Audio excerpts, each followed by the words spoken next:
Sejam muito bem-vindos ao Cronista do Medo, o seu portal para o inexplicável e o aterrorizante.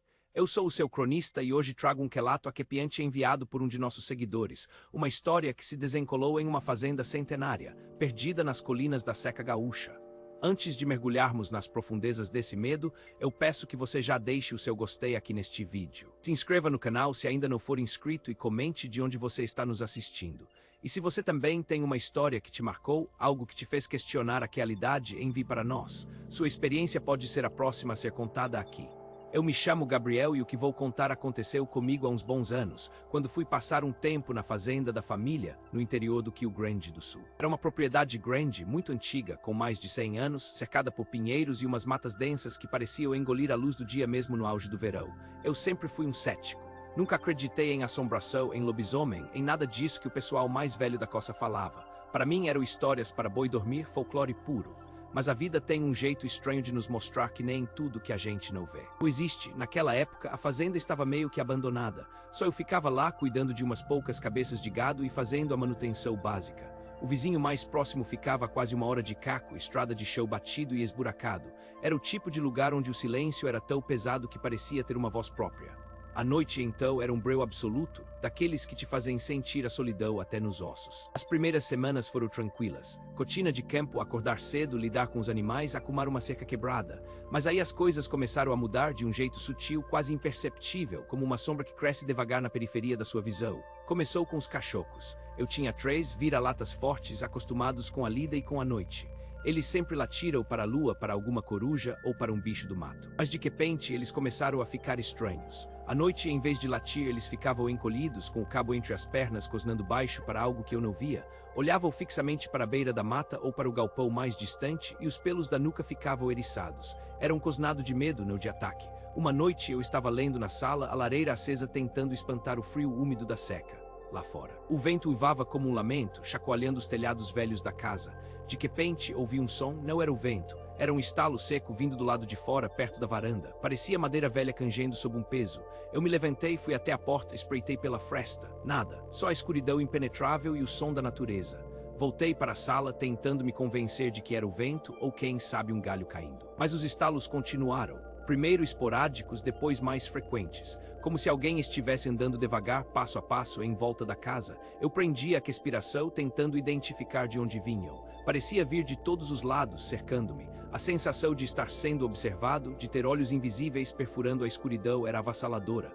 Os cachorros, que antes estavam na varanda, agora estavam debaixo da minha cama, tremendo. Nem com carne eles saíam dali. Era assustador ver aqueles animais que eram tão bravos, reduzidos a um monte de pelo e pavor. Certa madrugada eu acordei com um barulho diferente. Não era um estalo nem o uivo do vento. Era um som acastado, pesado, como se algo grande estivesse sendo puxado pelo quintal.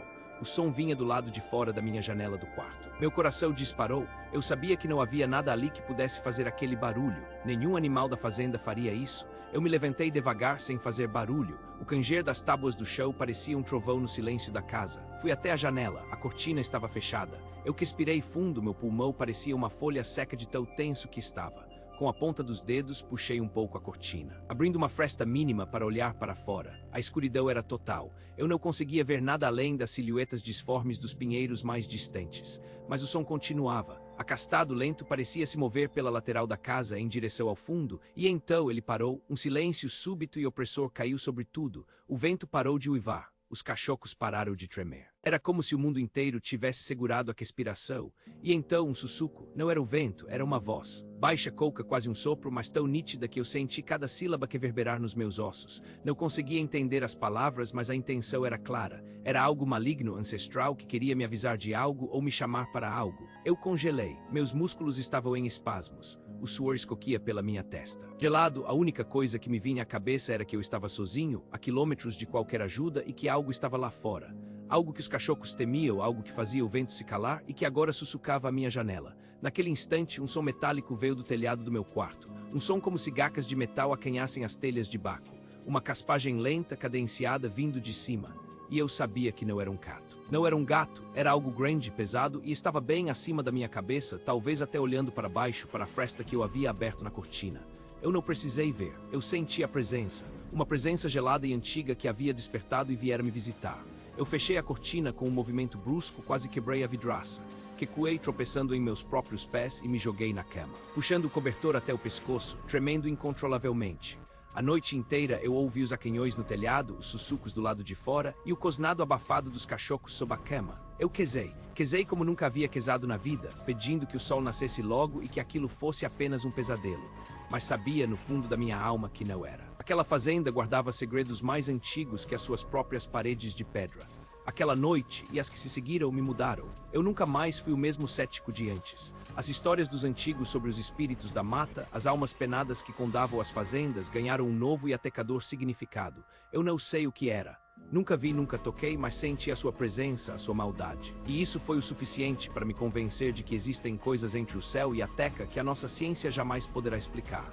Eu deixei a fazenda pouco tempo depois, sem olhar para trás. Ainda hoje, o frio da seca, o uivo do vento e o cheiro de pinho me trazem arrepios. O medo que senti ainda me acompanha em alguns pesadelos. A escuridão do campo nunca mais foi apenas escuridão para mim.